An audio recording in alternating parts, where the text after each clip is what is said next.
On this episode of the world's most important hip-hop podcast, from the stage to the lecture hall, a fascinating journey into the heart of hip-hop academia. Check out my talk with rapper and professor, Dr. A.D. Carson. My name is Manny Faces. This is Hip-Hop Can Save America. Let's go. The thing about hip-hop today is it's smart. It's insightful.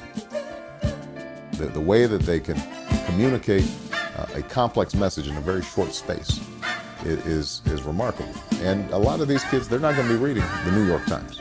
That's not how they're getting their information. My hip-hop will rock and shock the nation. Hip-hop culture is more than music. Peace to you, and speak the truth. Show 'em what peace can do when there reach for you.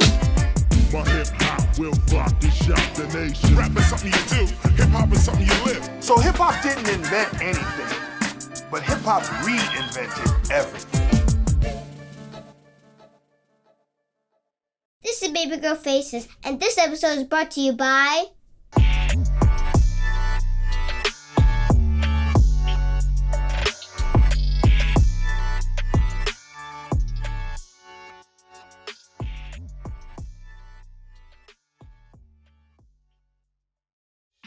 In some of my other podcast work in the disabilities rights space, I've come across a saying, a mantra of sorts. Nothing about us without us. It's a demand, actually, that people with disabilities must be involved in legislature, accommodations, products, and other decisions that affect their lives. With the rise of hip-hop-oriented programs at colleges and universities, it's generally seen as a good thing for the advancement of hip-hop culture. But I've spoken with many hip-hop-oriented academics who feel that the field must adopt the same principles, that participants and practitioners of hip-hop must be able to shape the direction of hip-hop in the academy. Now, today's guest is a powerful voice for that mission. Dr. A.D. Carson is a professor of hip-hop in the Global South at the University of Virginia, who received quite a bit of well-deserved acclaim for his dissertation, Owning My Masters, The Rhetorics of Rhymes Revolutions, which was delivered as an exceptional rap album. But first and foremost, Aydeethegreat is a rapper, an artist, and he sits in a unique position with one foot in the music world and another firmly planted inside academia. Now, if you know me, you know I love speaking with folks in this position. I have a different, personal, conflicted connection to the academic world, and I've written about the importance of independent hip-hop scholars and others who can deliver an experiential form of instruction being welcomed into the halls of legacy institutions. I think it's important. AD provides brilliant insight on this intersection, as well as other ways that hip-hop music and culture should be valued both inside and outside the classroom. Now, before we get to it, remember, you can get a ton of inspiring and innovative hip-hop news and views along these lines via my free newsletter. It's at mannyfaces.substack.com. I just had a ton of great interactions with the last edition, and I want to say thanks to all the new subscribers and new paid subscribers, Don C. and Anna G. Thank you. If you feel that the newsletter and this podcast brings value into the world, I could use your support in keeping it going and remaining independent and defiant against the dumbing down of the culture. You can contribute to the cause on the Substack, or if you prefer, at patreon.com/mannyfaces. All right, here's my conversation with Dr. A.D. Carson, aka Aydeethegreat. Professor Dr. A.D. Carson, Aydeethegreat. Peace, peace, peace. Peace, brother. It's good to have you here. Long overdue. I appreciate your time. How you feeling? I'm good. How about you? I am surviving the best that I can. Word. You know, I say these days, if I'm good, I'm great. Yeah. I'll take good. I understand that feeling. Yeah, man. So I gave a little intro in my preamble, but please, if you would, introduce yourself in the way that you present yourself to the world, and I guess in context to perhaps what brought us together today. Well, I'm AD. I am a rapper, professor, educator from Decatur, Illinois. Yeah, I think that explains all of it. That's it. Yeah. Let's start at that current bit. We've run into each other. I've known you for a long time. Obviously, a lot of folks that probably are listening to this, know of your work and your acclaim. But I want to start sort of at the current, and then we'll maybe run it back a bit. As a assistant professor of hip hop in the Global South, that's your current title, correct? Correct. Yeah. Hopefully that'll be changing in a few months. I mean, well, that's you tracking, right? So you got to do it. Yeah. No. So it's it's halfway through the process, but hopefully we'll be associate professor of hip hop, soon. Congrats in advance. I'm sure it's going to happen. Appreciate that. What are you right now? I guess we're in the middle of a semester when we're talking at this point. What's your current course load? What are you teaching right now? And kind of give a synopsis of the courses you're teaching. Word. I'm teaching a class called The Black Voice, which is, really it's a class about listening practices, how we hear race through, sounds, not just sort of vocalizing, but all kinds of sounds, how sounds are racialized and how those histories unfold. And I'm teaching another class called Composing Mixtapes. And that class has 15 students, and their goal for the semester is to record an album together. And they have to do a release event so they can share it with whoever their presumed audience is. Right. Is it a music department? Are these musicians, or are they not necessarily even coming from that background, particularly for that class? Okay, I'm in the music department, but the classes are open to anybody at the university. So lots of people from lots of different places come, and I don't have any real prerequisites for them to participate. You do not have to be a musician to take writing rap or to take composing mixtapes. I think this centers around a lot of the work that you do and a lot of who you are, in that what you think about rap and hip hop ain't necessarily where you're coming from with rap and hip hop. It's always kind of these preconceived notions of, well, you have to be a musician. And be like, no, you don't. You have to want to be a rapper. No, you don't. This class can help you in ways, even if you're not coming with those previous aspirations, right? Correct. Yeah. I think that it would be odd for somebody to be in the context of living in America and be unaffected by hip hop in some way or another. And I don't mean just some kind of effect. I mean profoundly affected. So even the way that we do language with one another has a whole lot to do with what hip hop has brought us. And so I think that if a person is into etymology, if a person is into rhetorics, if a person is into history, if a person is into sociology, whatever it may be, they're going to benefit from studying through hip hop as opposed to studying hip hop. Right. And I'm not saying that we do one and not the other. I'm saying that we're doing both. In the same way that you benefit from writing those 10 essays that you do in your advanced composition class, you're going to benefit from writing the 10 raps that I have you write in writing rap. This ties in obviously to something that brought you some acclaim. One of the many things is your dissertation, which was in the form of an album.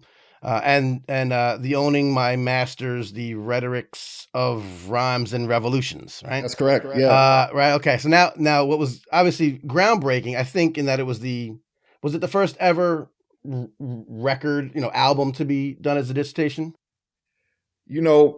Or first rap album, I'm not sure, because I'm so much more concerned with like how it might be used by people, and the fact that it was done that way, and in my, humble opinion, is dope, is really the more important thing. And I think that the American obsession with being the first there's not a problem with it, because if it is, then it will be that.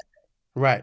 But I think that when we try to narrate stories in that way, we're looking for a kind of novelty that has way less to do with whether it's good or not, with whether it's productive or not, with whether it works the way that it's supposed to work. And that's the thing that I'm more concerned with. So if there is another one, it's not this one. Right. And again, I submit that humbly. No, I appreciate that. I appreciate that a lot. No, I appreciate that a lot. And what's great about and why it was dope, certainly wasn't because it might have been the first. It was dope in its dopeness. And what was particularly interesting about it was that it wasn't, and you said this a few minutes ago, it wasn't about rap or hip hop. It was the vehicle, right? The medium to examine a slew of issues, and particularly revolving, around some of the stuff you're talking about now in your classes, race in America, et cetera. And I guess this was your idea. What I love about the real dopeness of putting it out there was it was a challenge, right? It was a challenge to academia that you're saying this is as viable a form of literature, a form of presenting information, of disseminating information as anything.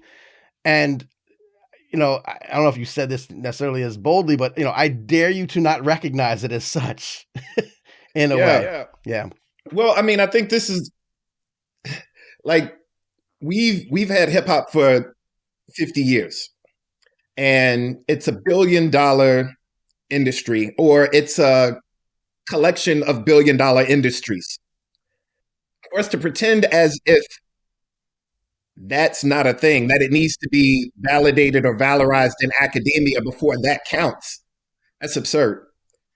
And so by the time I get to a doctoral program and I've been writing rhymes, I've been releasing albums, I've been doing shows, whatever it may be, you can't tell me that what I learned doesn't count, or it's not viable, or it shouldn't come to bear on whatever it is that I'm making, or that it should be extracurricular.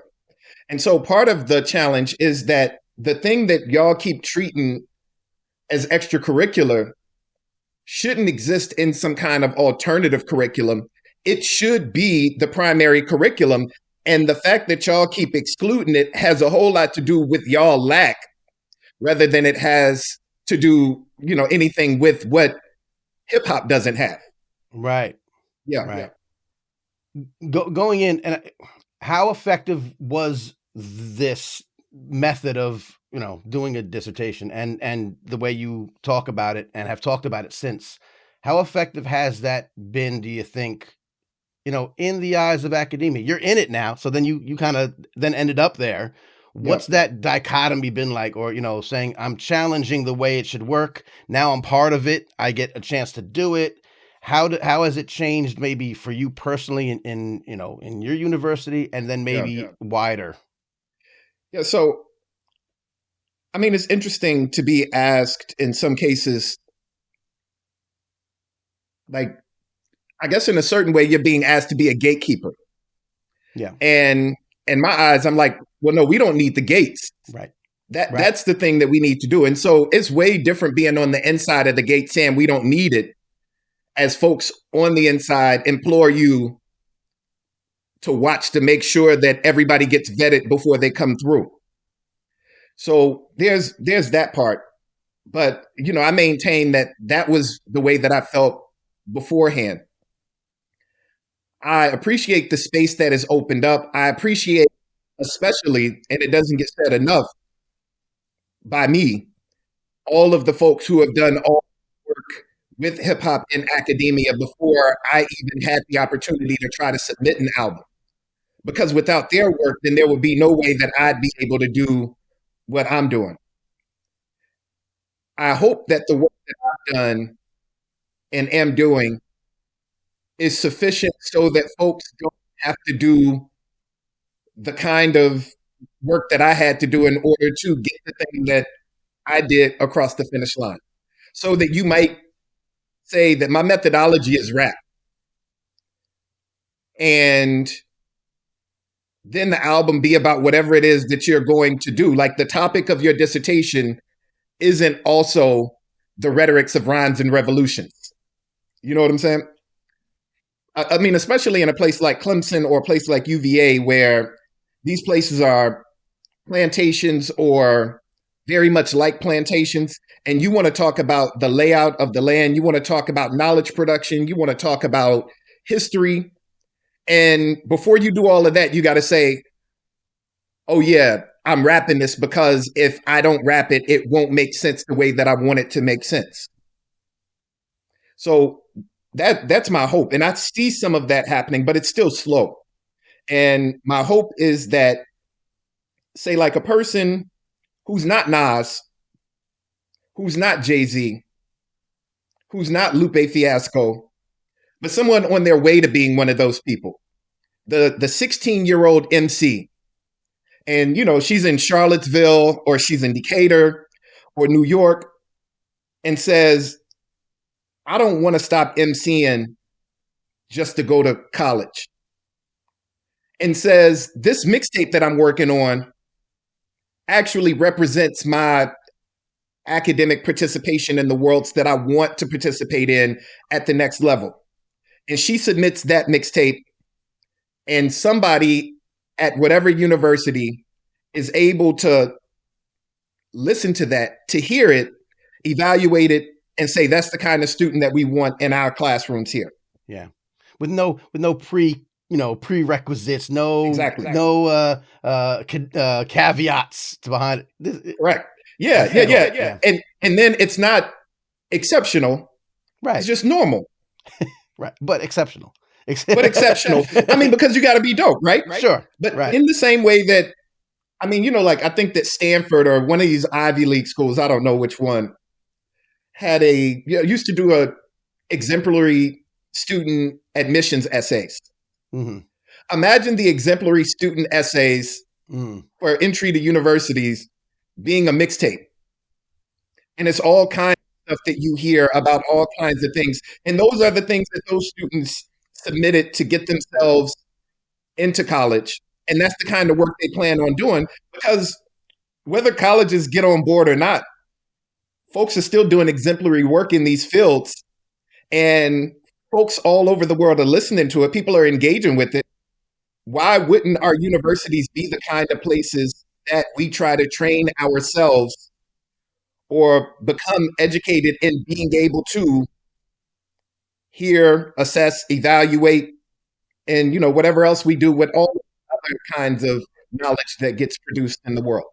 Yeah, and this is why personally I really love your angle and the way you look at things. I work on a podcast called Newsbeat, and what Newsbeat is a journalism podcast. It's a social justice oriented podcast, and what we do is we interview the experts and activists and people who are facing certain kinds of injustice, and we kind of weave a little musical bed underneath it, sort of as a documentary might have a score. But what we do is we invite independent hip hop artists to drop 3/16s over the course of the episode. So it's like in 3 acts. We like to say it's like Democracy Now! And Black Thought had a podcast, baby.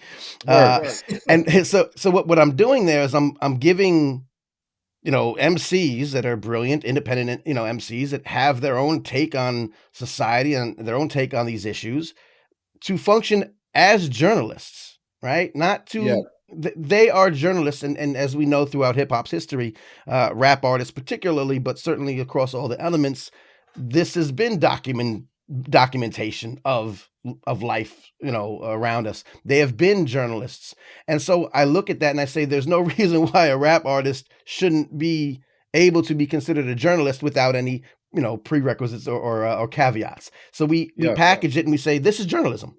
This is journalism. They're part of it. It's not a extracurricular, it's part of the package.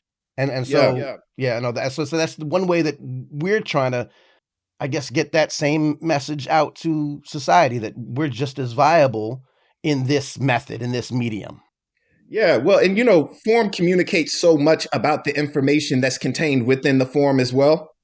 And so there's certain things that I get from a rap verse, and there are certain things that I communicate with the rap verse that I don't want to come outside the verse and explain to you the thing that I'm hoping that folks get from it. And the folks who hear that, like the folks who are tuned into that frequency, that's my audience. And so if you don't hear that, like if you can't see that picture, if you can't hear that message, then I'm not painting for you. I'm not speaking to you. Right. Yeah. And so if folks are going to continue consuming in the ways that they are, I would implore them to learn how to hear across those frequencies, to learn what those layers might be. And if you don't learn those layers, and this is our common text, then you're not proficient. And so in the same way that someone says that if you don't understand what I don't know, like the green light in Gatsby means, or what Rosebud in Citizen Kane means, right? Like if you don't hear the nuances in, you know, in MC Light's verses, that's a problem, fam. Or if not a problem, there's something more for you to learn. I'll say it that way. You're missing something. You're missing out. You're missing out on something that's valuable. That's obviously has value. Yes.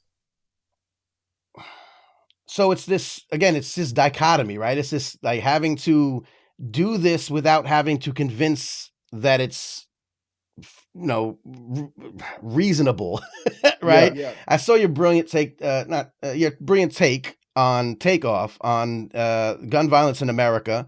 I was on Newsy, I believe. What factors would you say are contributing to this apparent rise in deaths among hip hop artists in particular, and young hip hop artists at that? Yeah, I mean, thank you for having me. I think that it's probably important for us to kind of scale out and think about the fact that this weekend, along with the killing of Takeoff, which is incredibly tragic, that we also had, I believe the Washington Post reported 9 mass shootings, including a drive-by on a park in Chicago. And so I think that the way that these tragedies around rappers are framed make it seem as if a particular thing is happening in hip hop culture or within like subcultures, but it's an epidemic of violence in America that we're all being affected by. And I think that it feels more profound because the rappers who pass away, some of them, as Takeoff are incredibly influential and popular.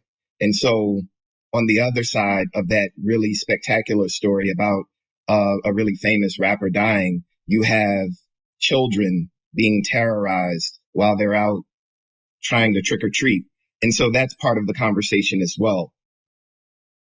It was, again, we're talking about a particular instance that happens that's connected to hip hop, but isn't necessarily, a correlation, causation, right? It's not actually because of hip hop, but inevitably, and I get this all the time. I'm an advocate for hip hop music and culture, and I have to have this conversation at the top of conversations way too often, that we have to defend the culture, the genre, the participants, and by that we mean Black and brown folk, very clearly in their, pursuits in this genre, in this culture.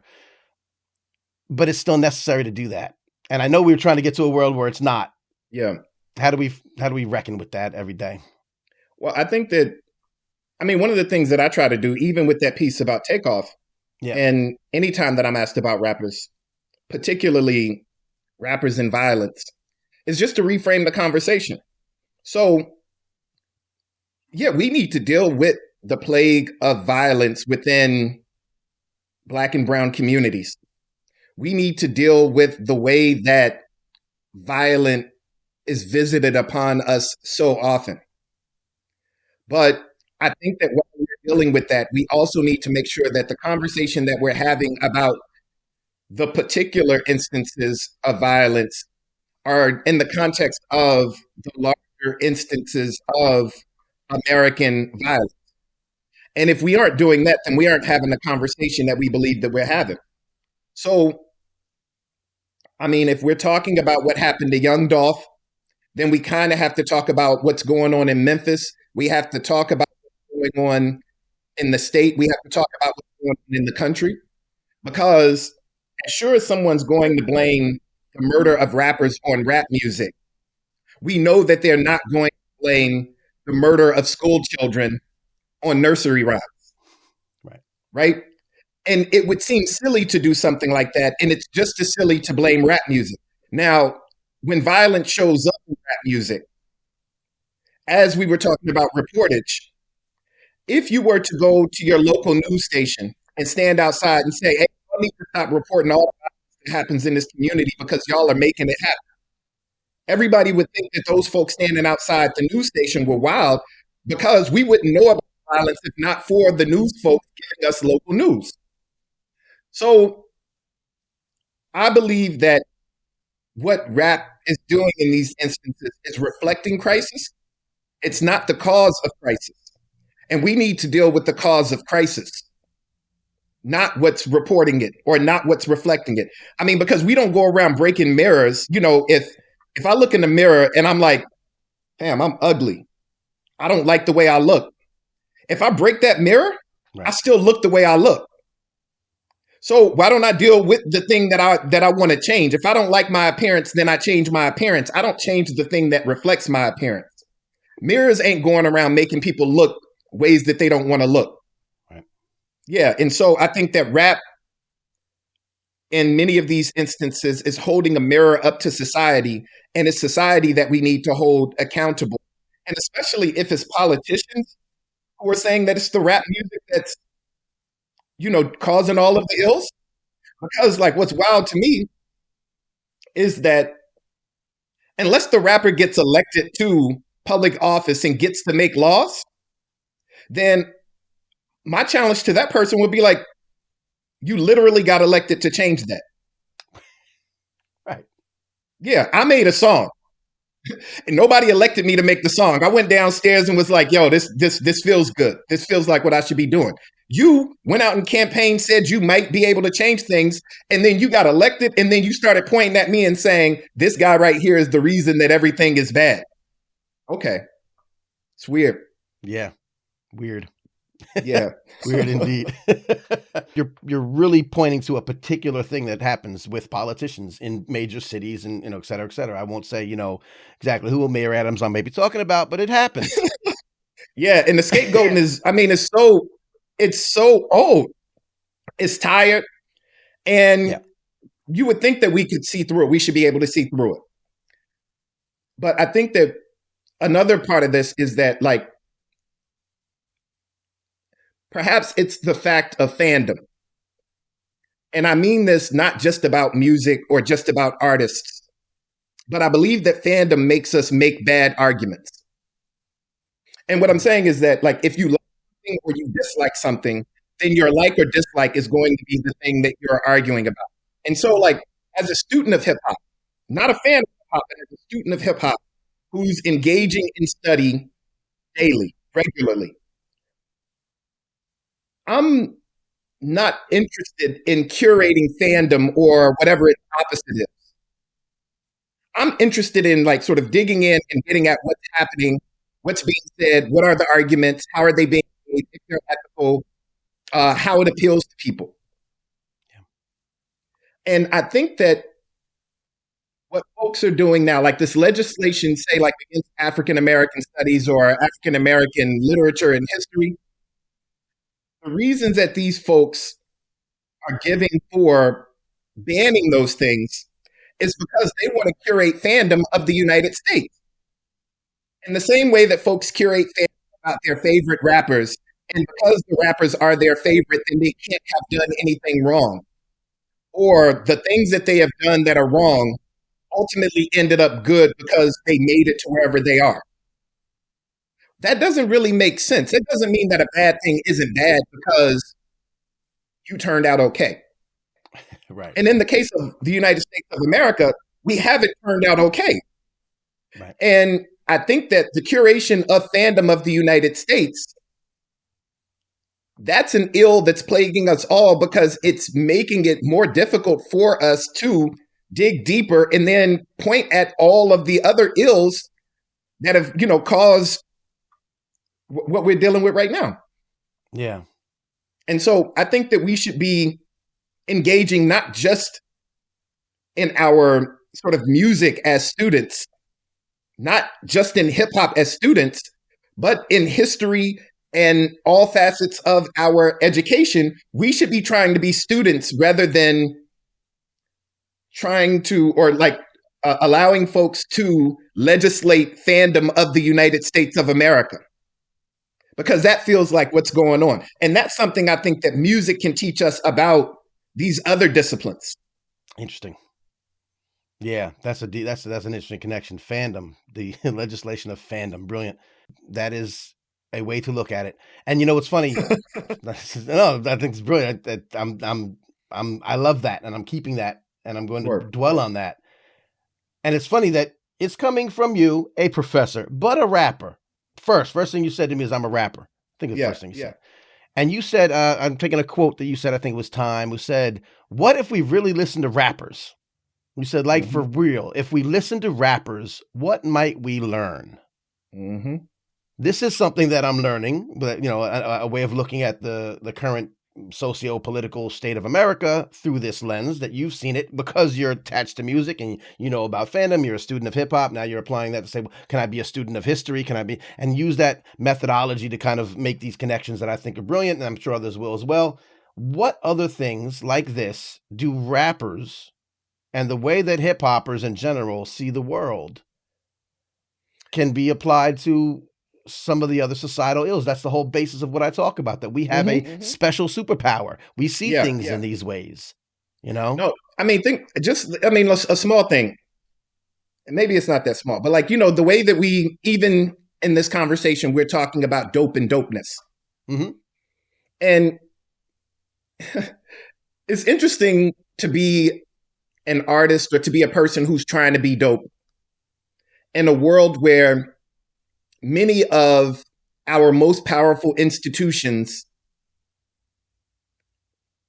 want to see themselves as pharmacies, right? And so what I mean is, okay, let's say there wasn't a rap album that came from a PhD program, or no one had produced a PhD dissertation with a rap album until 2017. And if that's dope, and it comes from Clemson University, is Clemson a pharmacy now? Right? Is that a place that you go to get this particular kind? I mean, because we probably wouldn't call it dope if it came from over the counter at a pharmacy. Right? We call dope the thing that comes out the back door. Right. But it's sold down the block. That's a prescription you're talking about. Yeah. The prescription. So what are the prescriptions and the postscripts that our powerful institutions believe that they can give with regard to whatever it is that we regard as dope? And we know that they're actively engaged in the exclusion of the thing that might be called that before they sanction it, right? Because if you're selling the thing without their permission, then it's illicit. Right. And so when the illicit version, it's mixtapes. Yeah. Mm-hmm. So when the legal version of it happens, what are we forced to do? Sort of in the wake of the war on drugs, or, sort of in the current opioid crisis. Yeah. What do we do about this sanctioning and this exclusion? And I think that that's not, again, particular to rap music. That's something that's revealed in the language that we use to talk about something as mundane as coolness. Just something that we think is good is dope. Right. Right? Right. But when I go to CVS, I'm not saying yo, I'm about to go pick up my dope. Right? Right. Hopefully my insurance covers this dope. Yeah. And so it's so what's the deal with all of these institutions? Well, we know what the deal is. I'm just saying that their sanctioning of what we might otherwise call dope, the giving of the awarding of doctoral degrees and fellowships and degree programs for undergraduates, all of those kinds of things. Right. What are the obligations of those institutions with regard to this history that we know intersects directly with going to war with not just dope, but the people who were dope, the people who would presume to be on those drugs, the people who were associated with those drugs? What's our obligation now? Not just sort of financially, what's our obligation in language? Do we have an obligation to interrogate that whenever we're so casually dropping, that little piece of language into our conversations? I think that's a small thing that we can think through if we listen to rap or if we listen to hip hop culture. That's a small, big thing. You're right. It's not that small. Yeah. That's a big, small thing. However you want to phrase it. That's very interesting as well. It makes me go back to the, underlying conversation that a lot of folks, I talk to a lot of folks who are kind of 1 foot in academia, 1 foot still in production of hip hop, either whether it be music, dance. There's a lot of areas of focus. Myself, as an independent scholar, I don't have degrees, but I'm no less a scholar of hip hop than anyone who does.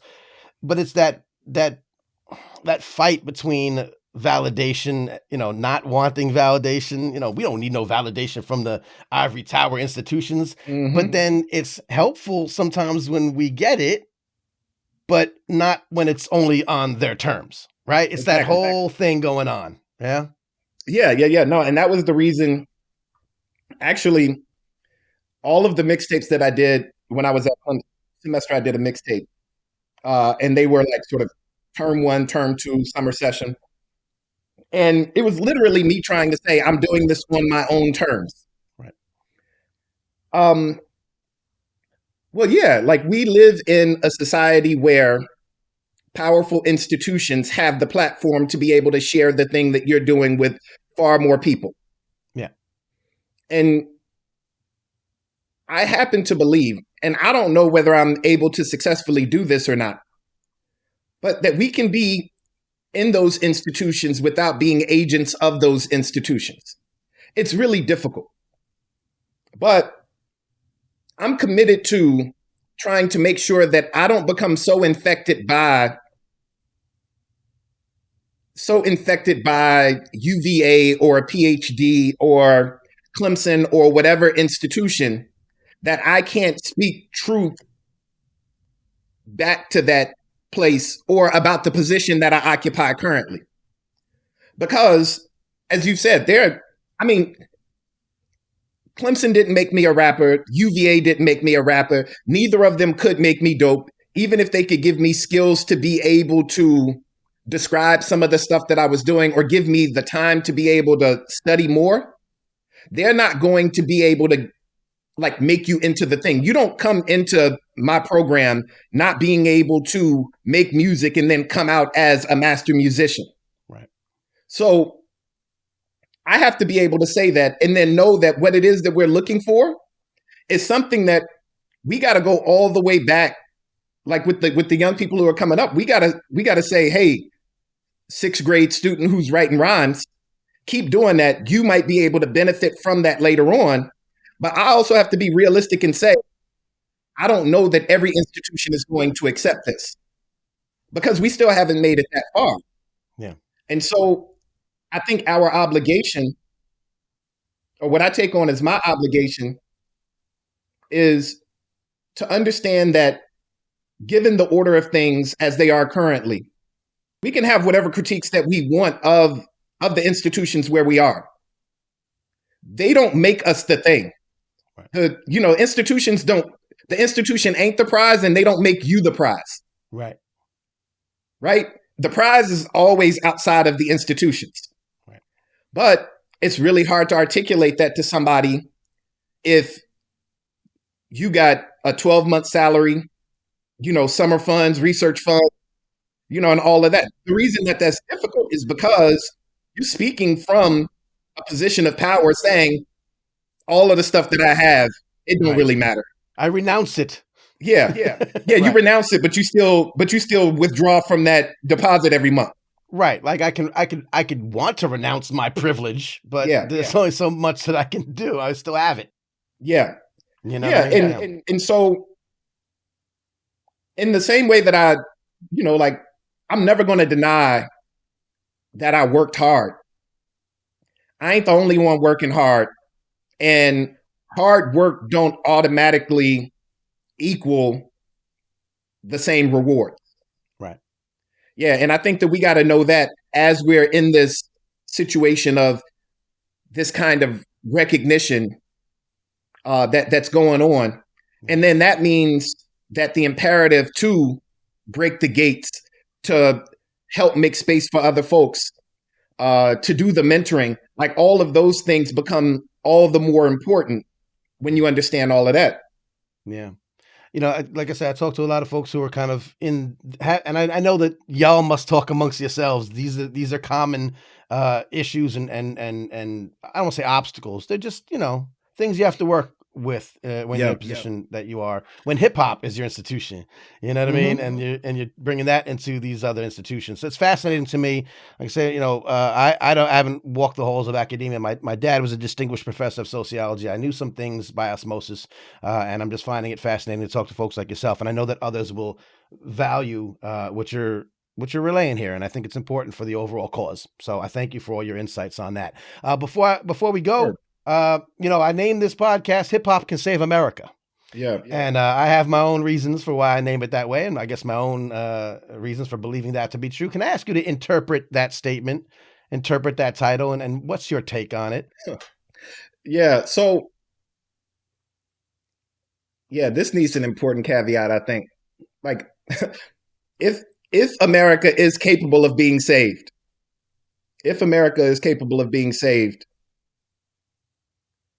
it's going to be among the masses. It's going to be institutions like hip hop. It's going to be community institutions. It's going to be people utilizing collective power to do so. And it's not going to come from on high.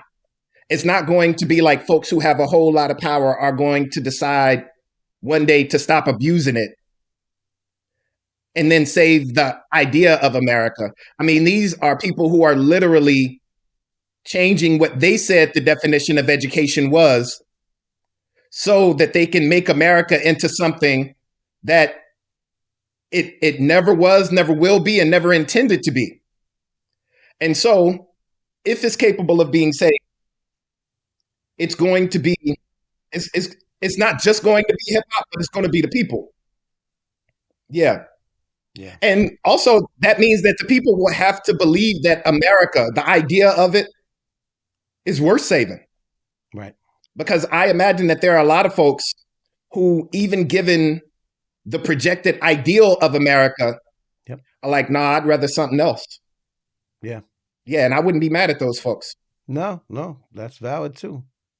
I appreciate that. I appreciate that perspective. It tracks well with what I believe. And, I say we might need a little bit more than just hip hop. That's for sure. But I think that what exists in hip hop's DNA is that superpower that we're talking about, and I think that that's where I don't know if there's a social movement, cultural movement, group of folk, community, constituency that does it better, that could do it better than hip hop. So and just imagine all of sort of at its beginnings, all of the things that are folded in are not things that are called hip hop. Right. And so if we consider that, then there are all kinds of things that can be folded in. And I think that with that kind of collective, the thing that we're talking about is possible. Yeah. Well, I agree, and I thank you once again for your time, your insights across all these different spectrums that we got into today, man. I really appreciate it. No, thank you so much. Like you said, long overdue. Yeah, no doubt. And we'll do it again, I'm sure. Anything that the people need to know about, anything you might be working on now besides just, educating the minds of the youth them? Yeah, well, I've got an album out called Talking to Ghosts. There's an essay with Scalawag Magazine about that. And I've got some new projects coming, but I'll announce them whenever they come. I used to love to dream, Sleepwalking 2, Sleepwalking 1, and then a mastered version of the dissertation album will be coming this summer from University of Michigan Press. Oh, very dope. That's very good. As you know, I have a newsletter that goes out, Words I Manifest, and anything you drop, I usually tell people about. So continue to keep feeding me, and I'll continue to feed the folks who are paying attention. And hopefully I get down to check you out in person one of these days, as I am moving about the cabin quite a bit and speaking here and there, and, love to come by and visit. No doubt. You're more than welcome anytime. All right, my friend. Thank you once again, and we'll talk again soon. All right. Thanks. Peace. I want to say thanks again to the inimitable Dr. A.D. Carson. For more on his various works, visit Aydeethegreat. That's AYDEE thegreat.com. And he's also on Instagram under the same handle, Aydeethegreat. Now, if you're watching this or listening to it, I guarantee you'll dig this newsletter, by the way. It's filled with hip-hop fueled innovation and insight, plus upcoming events and an editorial here and there. Sign up today at mannyfaces.substack.com. It's free. You can also find me on IG as well at Manny Faces Official, or visit mannyfaces.com to get more information about me. Maybe book me to talk to your school, your organization, or your business about leadership, innovation, or inclusivity lessons that can be gleaned from 50 years of hip-hop music and culture. Now, if you have any questions or suggestions for future shows or compliments, those are nice, I'll take them. Email at hiphopcansaveamerica@gmail.com. Now, if you're watching this on YouTube, make sure you're also following Hip Hop Can Save America on your favorite audio or podcast app. Apple Podcasts, Spotify, Pocket Casts, we're everywhere. And if you're listening, you can watch these episodes as well. Go ahead and visit youtube.com/mannyfaces and hit that subscribe button. Lastly, if you feel inclined to help support the show and the newsletter so that I can stay fully independent and unbeholden to corporate interests, the way hip-hop should be, visit patreon.com/mannyfaces. The bonus is you'll get to hear Baby Girl Faces say your name. And me, I'm Manny Faces. A sincere thank you for those rocking with me. This podcast is a joint presentation from the Center for Hip-Hop Advocacy and Manny Faces Media. The show is created, written, hosted, and edited by me. I also produce the theme song. Thanks also, as always, to our brilliant associate producer, Summer. Be sure to check out her amazing initiatives, Hip Hop Hacks and the Mixtape Museum. Until next time, peace and love.